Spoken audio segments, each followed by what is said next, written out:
Pode ser a todos, quem vos fala é o seu irmão em Cristo, o pastor Edson.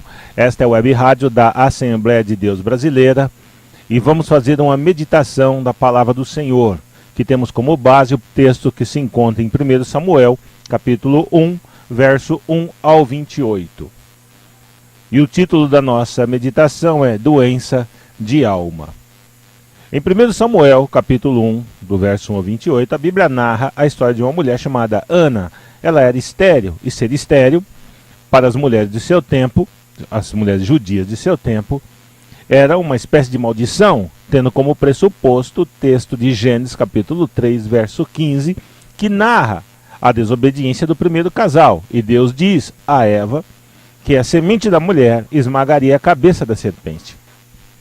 E suposto ser estéril, era como se Deus as tivesse amaldiçoado.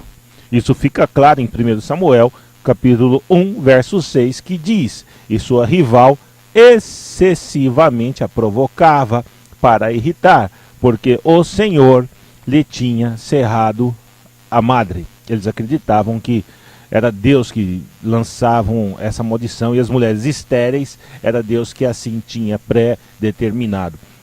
Isso se encontra em 1 Samuel, capítulo 1, verso 6.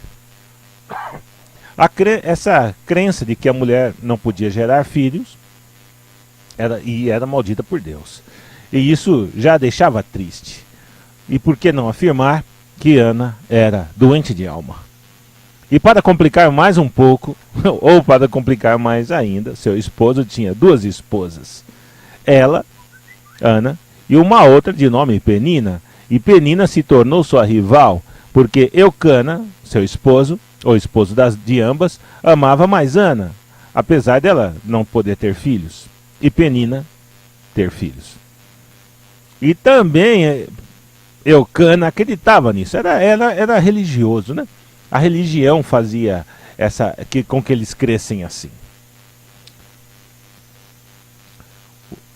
O texto deixa claro que Ana, com o tempo, foi ficando mais doente de alma. Vejamos. Primeira doença de alma de Ana, irritação. Encontra-se nos versos 6 e 7. Deprimida, nos versos 7 e 8, a ponto de chorar e não querer comer. Terceira, amarga de alma, que se encontra no verso 10. Quarta doença de alma de Ana, aflita, que se encontra no verso 11. Quinta, atribulada, que se encontra no verso 15.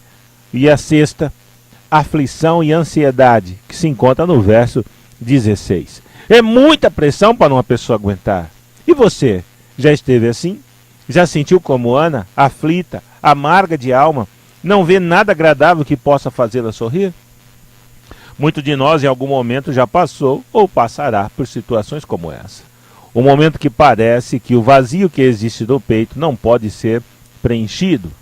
A dor que se sente não pode ser medida. E toda e qualquer pessoa pode passar por isso. Mesmo profetas de Deus. Homens de história religiosa exemplar podem sentir medo e vontade de não viver mais, ou pensar que sua dor é maior que todas as dores. Elias, um grande profeta, desejou e orou pela morte. Olha o que está escrito em 1 Reis, verso 19, verso 4. Ele, porém, foi ao deserto, caminho de um dia, e foi sentar-se debaixo de um zimbro, e pediu para si a morte, e disse: já basta, ó Senhor, toma agora minha vida, pois não sou melhor do que os meus pais. O segundo exemplo, Jeremias, que é chamado de o profeta chorão, hein? Jeremias se sentiu o pior homem do mundo. Olha o que diz em Lamentações, capítulo 1, verso 12, parte A. Não vos comove isto, todos vós que passais pelo caminho? Atendei e vede se há dor como a minha dor. E Moisés, o grande legislador, hein? O homem que tirou o povo do Egito por orientação divina. Moisés tinha, como vamos chamar, de complexo de inferioridade.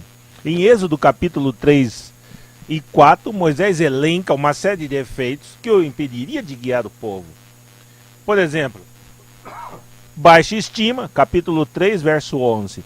Descrédito entre o povo, capítulo 4, verso 1.